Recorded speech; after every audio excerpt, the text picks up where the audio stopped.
Hello friends, एक बार फिर से स्वागत है आपका स्पीड ऑफ साइंस में। देखिए, आज हम यहाँ पे करने वाले हैं फिजिक्स, केमिस्ट्री एंड बायोलॉजी के मिक्स करेंगे। 500 यहाँ पे ऑब्जेक्टिव क्वेश्चन हम लोग यहाँ पे करेंगे और ये हमारा टारगेट रहेगा।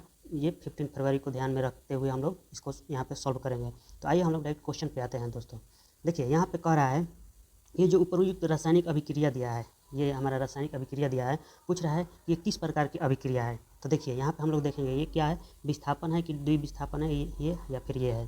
तो देखिए, हमारा ये Fe है, लोहा है, ये CuSO4 कॉपर सल्फेट के साथ रिएक्शन करेगा। तो यहाँ पे हमारा देखिए बना रहा है कॉपर और FeSO4। अब देखिए यहाँ पे क्या हो रहा है, रिएक्टिव सीरीज में हम देखेंगे तो हमारा जो Fe जो है लोहा है, वो ज़्यादा रिएक्टिव सीरीज में ऊपर रहता है, आगे रहता है। कॉपर की अपेक्षा ये ज़्यादा रिएक्शन करता है। तो ये जो है Fe जो है हमारा कहेगा इस SO4 से ये इसके घर में आ जाएगा, क्योंकि ये मजबूत है।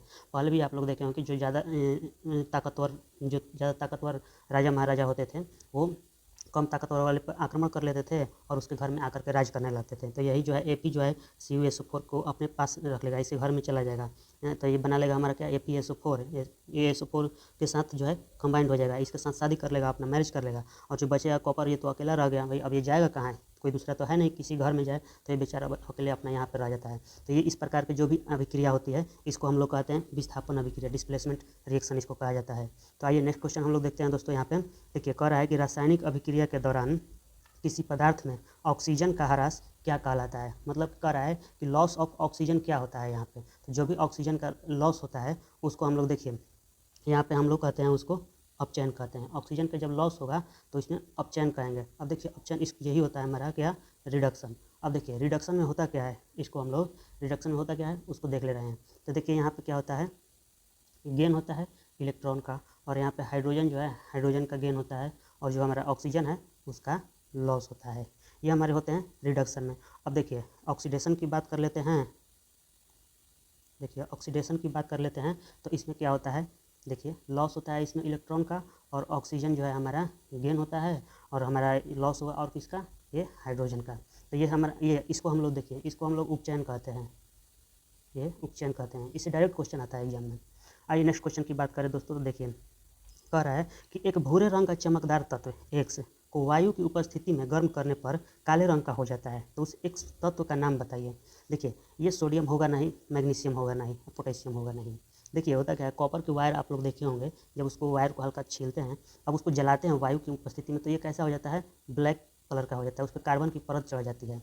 आप लोग अगर नहीं देखे हो तो इसको देख भी सकते हैं, ये इजीली आपके घरों में भी होगा, कुछ टुकड़ा होगा उसको जला करके देख भी सकते हैं। तो वो हमारा हो जाएगा कार्बन हो जाएगा। देखिए इसमें क्या कह रहा है, दी गई अभिक्रिया के संबंध में कौन सा कथन सत्य है। देखिए जिंक ऑक्साइड है और कार्बन है यहाँ पे कह रहा है, और ये रिएक्शन किया तो बना दिया जिंक, और ये CO कार्बन मोनोऑक्साइड बना दिया। तो कह रहा है कि इसमें क्या सत्य है, क्या कौन सा कथन सत्य है। तो देखिए हम लोग इसमें देख ले रहे हैं क्या हो रहा है इसमें। देखिए यहाँ से अगर हम लोग बात करें, इस पोर्शन की बात कर लें, तो देखिए जिंक, यहाँ ऑक्सीजन जो है, ऑक्सीजन का यहाँ पे देखिए यहाँ पे ऑक्सीजन का जिंक के साथ जो है हमारा लॉस हो रहा है। क्या हो रहा है, लॉस हो रहा है किसका, ऑक्सीजन का। और जब हमारा ऑक्सीजन का लॉस होता है तो उसको हम लोग कहते हैं क्या, अपचयन कहते हैं, और इसको रिडक्शन हम लोग कहेंगे। अब देखिए यहाँ पे कार्बन है, और यहाँ से देख ले रहे हैं हम कार्बन, तो कार्बन में इसमें क्या हो रहा है, ऑक्सीजन जो है गेन हो रहा है, और गेन ऑफ ऑक्सीजन जो होता है हमारा ऑक्सीडेशन कहलाता है। ऑक्सीडेशन कहलाता है, उपचयन कहलाता है, उपचयन कहलाता है। तो यहाँ पे देखेंगे कि कार्बन, देखिए कार्बन का उपचयन हो रहा है, तो ये हमारा 100% सही है। जिंक का उपचयित हो रहा है, जिंक ऑक्साइड जो है उपचयित हो रहा है, तो नहीं, इसका तो अपचयन हो रहा है। यहाँ पे कार्बन अपचयित हो रहा है, नहीं, बिल्कुल नहीं। देखिए कार्बन का यहाँ पे, तो यहाँ पे देखिए कार्बन का यहाँ पे ऑक्सीडेशन हो रहा है, उपचयन हो रहा है, क्योंकि यहाँ पे कार्बन के साथ ऑक्सीजन जो है, ऑक्सीजन ऐड हो रहा है। तो इसका जो है हमारा आंसर जो है दोस्तों, वो एक के साथ हम चले जाएंगे। आइए नेक्स्ट क्वेश्चन की बात कर रहे हैं दोस्तों। देखिए यहाँ पे कह रहा है कि ये सोडियम सल्फेट है और ये बेरियम क्लोराइड है, इसके साथ ये रिएक्शन करके बेरियम सल्फेट बनाया और NaCl सोडियम क्लोराइड बना दिया। तो कह रहा है कि कार्बन मोनोऑक्साइड उपचयित हो सॉरी अच्छा ये उसका है। देखिए इसमें कह रहा है उपयुक्त रासायनिक अभिक्रिया, ये किस प्रकार की रासायनिक अभिक्रिया इसको पूछ रहा है। तो देखिए रिएक्टिव सीरीज में हम लोग देखते हैं तो हमारा सोडियम जो है ऊपर आता है, ये ज़्यादा रिएक्टिव जाता है, मोर रिएक्टिव होता है, बहुत ही वायु के संपर्क में जैसे आएगा ये जलने लगेगा। तो देखिए सोडियम जो है बेरियम से ज़्यादा रिएक्टिव होता है। तो ये कह रहा है सोडियम तुरंत इससे अभिक्रिया कर लेता है, किससे, Cl के साथ अभिक्रिया करके बना देगा क्या, आपका NaCl बना देगा, ये इसके घर में आ जाएगा। क्यों? क्योंकि ये बेरियम से ज़्यादा ताकतवर है। अब देखिए ये तो इसके घर में आ गया, ये जो है ये हमारा Cl के घर में आ गया है यहाँ पे, ठीक। तो बेरियम के लिए अकेला तो नहीं बच रहा है, बेरियम भी इसके साथ आ जाएगा, SO4 के साथ आ जाएगा। तो ये देखिए BaSO4 इसके साथ ये आ गया, तो दोनों को मतलब अपना अपना घर मिल गया, दोनों को पार्टनर मिल गए, दोनों जोड़ा हो गया, दोनों अपने आप में ये शादी कर लिए हैं, कोई भी अकेला नहीं बचा है। तो इस प्रकार का अभिक्रिया जो होता है द्विविस्थापन अभिक्रिया होता है, डबल डिस्प्लेसमेंट इसको बोला जाता है। आइए नेक्स्ट क्वेश्चन देखते हैं दोस्तों। यहाँ पे देखिए कह रहा है कि जब मैग्नीशियम फीता को जलाया जाता है तो उत्पन्न आग की लौ किस प्रकार की होती है। तो ये जो है चमकीला और उजला होता है। देखिए इस यहाँ पे ये कह रहा है कि ये जिंक और कॉपर सल्फेट है, जब इसको हम लोग अभिक्रिया करा रहे हैं करके ये बन रहा है ZnSO4 और यहाँ पे कॉपर बच रहा है। देखिए यहाँ पे भी लास्ट में एक ही तत्व बचा है, एक ही तत्व कहने का मतलब कि कोई अपना घर नहीं मिला है, ठीक है। तो ये कैसा हो जाएगा हमारा, ये जो है सिंगल डिस्प्लेसमेंट होगा, सिंगल डिस्प्लेसमेंट होगा। देखिए कह रहा है ऊपर दी गई रासायनिक अभिक्रिया किस प्रकार की है। तो ये तो हमारा सिंगल डिस्प्लेसमेंट हो गया। अब देखिए यहाँ पे कह रहा है नीचे दी गई अभिक्रिया में कौन सा कथन असत्य है, मतलब इसको गलत के रूप में पहचानना है कि कौन गलत है। देखिए इस अभिक्रिया में हम लोग देख रहे हैं कि इसको कौन सा गलत है। देखिए यहाँ पे CuSO4 है और जिंक है, यहाँ से अभिक्रिया बना करके ये बना दिया ZnSO4। क्यों बनाया कि जिंक जो है कॉपर से ज़्यादा रिएक्टिव होता है, तो इसके घर में आ जाएगा ये जो है जिंक हमारा SO4 के घर में चला जाएगा और ये कॉपर बचेगा, तो कॉपर हमारा ये सॉलिड फॉर्म में यहाँ पे आ जाएगा।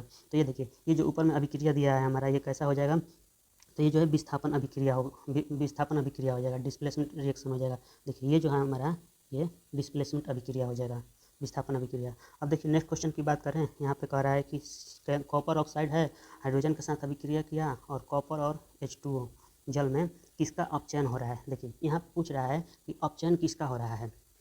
तो देखिए यहाँ पे अपचयन किसका हो रहा है, तो हम लोग यहाँ पे देख रहे हैं, देखिए एक मिनट, देखिए यहाँ पे अपचयन की बात कर रहा है। तो अपचयन हम लोग अभी देखे हैं कि क्या होता है, अपचयन में क्या होता है अभी देखते हैं हम लोग। तो गेन ऑफ इलेक्ट्रॉन, देखिए इलेक्ट्रॉन से यहाँ पे कोई मतलब नहीं है, तो इसमें हमारा हाइड्रोजन का गेन हो रहा था और ऑक्सीजन का जो है लॉस हो रहा था ऑक्सीजन का। तो देखिए यहाँ पे क्या हो रहा है, हाइड्रोजन है, हाइड्रोजन के साथ हमारा ऑक्सीजन मिल गया, तो यहाँ पर तो ऑक्सीजन आ रहा है हमारा ना, तो यहाँ पे ऑक्सीडेशन हो जाएगा, यहाँ पे ऑक्सीडेशन होगा हमारा, और ऑक्सीडेशन को उपचयन कहते हैं। और हमसे पूछा क्या है, हमसे पूछा अपचयन के बारे में है, तो अपचयन में जस्ट इसके अपोजिट हो जाता है, अपचयन में ऑक्सीजन का लॉस हो जाता है। तो ऑक्सीजन का लॉस कहाँ पे हो रहा है, तो देखिए कॉपर ऑक्साइड यहाँ पे है और यहाँ से ये कॉपर आया, तो यहाँ पे ऑक्सीजन जो है, ऑक्सीजन का लॉस हो रहा है हमारा, यहाँ पे हमारा अपचयन हो रहा है। तो यह अपचयन किसका हो रहा है, तो वो जो है कॉपर का हो रहा है। हमारा करेक्ट आंसर ये होगा, न कि हमारा ये हाइड्रोजन होगा। देखिए इसका करेक्ट आंसर जो है ये हो जाएगा। आइए नेक्स्ट क्वेश्चन हम लोग देख रहे हैं दोस्तों। देखिए कह रहा है किसी अभिक्रिया में भाग लेने वाले पदार्थ कहलाते हैं। देखिए जो अभिक्रिया में भाग लेते हैं हम लोग उसको अभिकारक कहते हैं, अभिक्रिया में भाग लेने वाले को अभिकारक कहा जाता है, या फिर इसको एक और नाम से जाना जाता है क्रियात्मक या क्रियाकारक, इसको बोलते हैं क्या, रिएक्टेंट।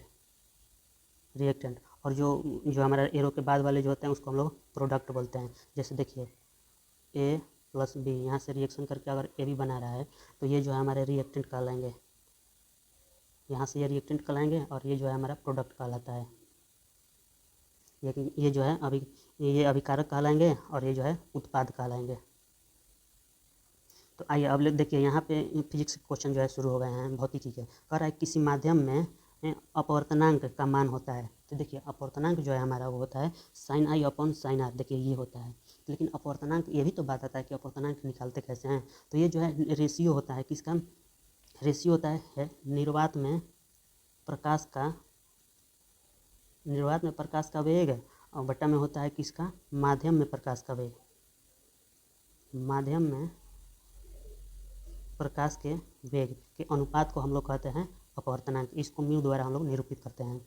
आइए नेक्स्ट क्वेश्चन की बात करें दोस्तों। हम लोग यहाँ पे देख रहे हैं, कह रहा है किसी लेंस की क्षमता -2 डायोप्टर है, तो इसकी फोकस दूरी क्या होगी। देखिए लेंस की क्षमता यहाँ पर दिया हुआ है, पावर जो है इसका -2D दिया है, 2 डायोप्टर दिया है, और हम जानते हैं कि क्षमता जो होता है 1/f फोकस होता है। और हमें यहाँ पे पूछा क्या है, फोकस दूरी पूछा है, फोकस निकालना है। तो देखिए ये तो हमारा 2 डायोप्टर दिया है हमारा, और फोकस जो है हमारा, देखिए फोकस जो है -2 दिया, फोकस हमें फाइंड करना है, निकालना है। तो जब हम फोकस निकालेंगे यहाँ पे तो ये हमारा क्या होगा, 1/2 हो जाएगा। अब देखिए ये माइनस तो हमारा ऊपर चला जाता है, जब फोकस हम लोग निकालेंगे तो हमारा आ जाएगा कितना, माइनस में आएगा 0.5 आएगा। और देखिए ये 0.5 फोकस जो है हमारा ये इसका यूनिट जो है मीटर में होता है, लेकिन हम लोग ऑप्शन में देख रहे हैं कि सेंटीमीटर में है, तो जब इसको हम लोग सेंटीमीटर में चेंज करेंगे तो आ जाएगा हमारा कितना, -50 सेंटीमीटर आ जाएगा हमारा। अब देखते हैं कि 50 सेंटीमीटर यहाँ पे किसका है। देखिए मीटर में ही है यहाँ पे हमारा, मीटर में। अब देखिए यहाँ पे एक चीज़ और, ये -5 सेंटीमीटर या आपको -50 सेंटीमीटर, क्योंकि पॉइंट के बाद तो जीरो ऑलरेडी खत्म हो जाता है, तो इसलिए हमारा आंसर जो है ये -0.5 सेंटीमीटर हो जाएगा। देखिए यहाँ पे ये आंसर जो है बी नहीं होगा। क्यों नहीं होगा, क्योंकि ये प्लस में दिया है, हमारा आ रहा है कि इसमें माइनस में आ रहा है, इसलिए हमारा आंसर जो है यहाँ पे सी होगा। आइए नेक्स्ट क्वेश्चन की बात करें दोस्तों, हम लोग यहाँ पे देखते हैं। देखिए कह रहा है कि कौन सा दर्पण आमतौर पर वाहनों के पीछे देखने के रूप में उपयोग किया जाता है। तो ये जो है हमारा उत्तल दर्पण होता है, जो वाहनों के पीछे की दृश्य देखने के, तो देखिए वो होता है हमारा वर्चुअल एंड इरेक्ट बनता है, यानी कि आभासी, इसको आभासी और हमारा आभासी और सीधा बनता है, इसको इसमें आभास हो रहा है हमारा, तो इसको हम लोग काल्पनिक भी कहते हैं। तो ये जो है हमारा उत्तल दर्पण में वो काल्पनिक प्रतिबिंब बनता है। देखते हैं ऑप्शन क्या क्या है। देखिए वास्तविक और काल्पनिक तो ये होगा ही नहीं, वास्तव में बन रहा है नहीं बन रहा है, ये भी नहीं होगा, हमारा काल्पनिक होगा, क्योंकि इसमें जो है ना आभासी और हमें आभास होता है कि नहीं बन रहा है, और सीधा बनता है। तो इस प्रकार देखिए अब लोग नेक्स्ट क्वेश्चन हम लोग देखते हैं दोस्तों। यहाँ पे देखिए कह रहा है कि किसी उत्तल लेंस की फोकस दूरी हमेशा होती है। तो देखिए उत्तल लेंस की फोकस दूरी जो है हमेशा पॉजिटिव होगी, एक चीज़ आप लोग याद रखिए। देखिए उत्तल या कहे आपको उत्तल लेंस या फिर आपको उत्तल दर्पण, इसमें अगर फोकस पूछेगा ना तो हमेशा ध्यान रखिए पॉजिटिव ही होगा। अगर फिर यहाँ पे कह दे उत्तल दर्पण, सॉरी यहाँ पे लेंस की तो हम लोग देख लिए। देखिए हम लोग देख रहे हैं यहाँ पे कहेगा अवतल दर्पण या फिर आपको अवतल लेंस कह दे, तो यहाँ पे जो है फोकस जो है वो हमेशा निगेटिव होता है। आइए नेक्स्ट क्वेश्चन हम लोग देखते हैं दोस्तों। यहाँ पे देखिए कह रहा है कि किस दर्पण का उपयोग सामान्यतः वाहनों के पश्च दृश्य को देखने में किया जाता है। तो ये जो है हमारा उत्तल दर्पण होता है। देखिए इसका आंसर जो है ये हो जाएगा उत्तल दर्पण। नेक्स्ट क्वेश्चन देखते हैं दोस्तों। कह रहा है कि निम्न में से किस दर्पण की फोकस दूरी होती है, निम्न में किस दर्पण की फोकस दूरी होती है। देखिए यहाँ पे क्वेश्चन में मिस्टेक है। देखिए क्या है, बी कह रहा है। यहाँ पे पूछता अगर किस दर्पण की फोकस दूरी हमारी निगेटिव होती है, तो निगेटिव में कहता तो हम लोग यहाँ पे देख लेते हैं क्या, उत्तल दर्पण।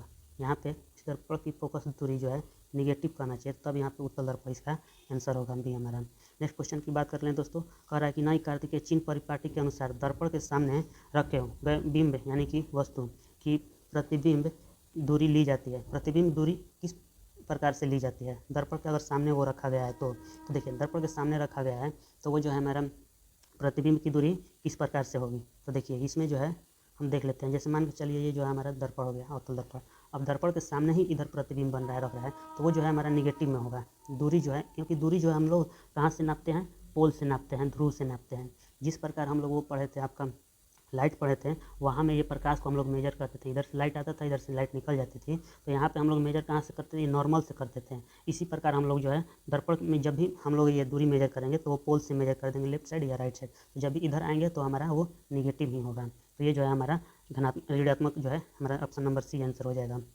नेक्स्ट क्वेश्चन देखिए कह रहा है किसी लेंस द्वारा उत्पन्न आवर्धन का एसआई मात्रक। ये जो है इसका एसआई मात्रक नहीं होता है, ये जो है यूनिटलेस होता है, इसका कोई भी यूनिट नहीं होता है, ये मात्रकहीन है आपका। नेक्स्ट क्वेश्चन देखिए दोस्तों। यहाँ पे कह रहा है कि किस लेंस की फोकस दूरी धनात्मक होती है। तो अभी हम लोग बताएं, अभी पढ़े हैं कि किस लेंस की होगी, तो वो था हमारा जो है उत्तल लेंस जो है फोकस दूरी जो है इसका धनात्मक होता है, या फिर आपका उत्तल दर्पण जो है ये धनात्मक होता है। नेक्स्ट क्वेश्चन की बात कर लें दोस्तों। यहाँ पे देखिए कह रहा है कि अमीबा अपना भोजन किसके द्वारा पकड़ता है।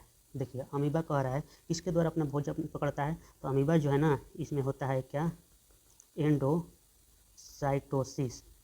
ये जो है एंडोसाइटोसिस द्वारा अपना भोजन जो है बाहर के वातावरण से, कहाँ से, बाहरी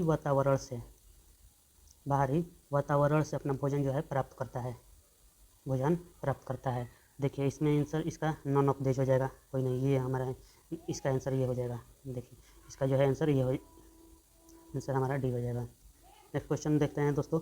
देखिए कह रहा है कि वसा का पाचन करता है, वसा का पाचन जो है कह रहा है कि कौन करता है, तो ये जो है हमारा जो है लाइव पेज हो जाएगा, वसा का पाचन करता है। नेक्स्ट क्वेश्चन देखिए, वसा का वही क्वेश्चन है। देखिए कह रहा है कि सभी हरे पौधे होते हैं, तो पौधे जो है स्वपोषी होते हैं, जो अपना भोजन स्वयं बनाए, जो अपना भोजन स्वयं बनाता है उसको स्वपोषी कहते हैं। नेक्स्ट क्वेश्चन आ जाइए दोस्तों, कह रहा है किसको पार्षती के कारण रक्त लाल दिखाई देता है। अच्छा, रक्त लाल दिखाई देता है, तो रक्त में क्या होता है हमारा जो है हीमोग्लोबिन के कारण, हीमोग्लोबिन होता है, हीमोग्लोबिन के कारण जो है ब्लड हमारा जो है, ये देखिए यहाँ हीमोग्लोबिन के कारण ब्लड जो है रेड कलर का दिखाई देता है। कौन अवशोषी अंग है, तो देखिए अपेंडिक्स जो है हमारा अवशोषी अंग होता है। नेक्स्ट क्वेश्चन की बात कर ले दोस्तों। देखिए कह रहा है स्टोमेटा खुलने और बंद होने की प्रक्रिया किसके द्वारा नियंत्रित की जाती है, तो ये जो है हमारा चालनी नलिकाएँ होती है, चालनी नलिकाएँ होती है। देखिए नेक्स्ट क्वेश्चन कह रहा है कि कौन सा वसा को अम्ल तथा ग्लिसरॉल में बदलता है, किसको, वसा को, तो ये जो है हमारा लाइपेज होता है, लाइपेज जो है जो वसा को तोड़ करके अम्ल और ग्लिसरॉल में चेंज कर देता है। नेक्स्ट क्वेश्चन आप लोग यहाँ पे देखते हैं दोस्तों। देखिए कह रहा है कि स्वपोषी पोषण के लिए आवश्यक है, स्वपोषी जो है पोषण के लिए कौन सा आवश्यक होता है, तो देखिए इसमें क्लोरोफिल भी होता है, वो हरा रंग के लिए होता है, पेड़ पौधे में कार्बन डाइऑक्साइड तथा जल और सूर्य का प्रकाश, यानी कि ये सब जो है सही होंगे हमारे। नेक्स्ट क्वेश्चन देखिए कह रहा है कि मानव हृदय में पाए जाते हैं। देखिए मानव हृदय में जो है हमारे क्या पाए जाते हैं, 4 वेसम, जितने भी मैमल होते हैं, मैमल बोले तो स्तनपाई उसमें जो है 4 चैम्बर होते हैं। वही क्वेश्चन यहाँ पे पूछा गया है, हमारा ऑप्शन नंबर यहाँ पे सी आंसर हो जाएगा यहाँ पे। नेक्स्ट क्वेश्चन देखिए कह रहा है कौन मलेरिया परजीवी है, तो देखिए मलेरिया परजीवी की बात कर रहा है, तो प्लाज्मोडियम जो है हमारा वो मलेरिया परजीवी में आता है। तो ठीक है दोस्तों, तब तक वीडियो को लाइक और सब्सक्राइब करिए, मिलते हैं हम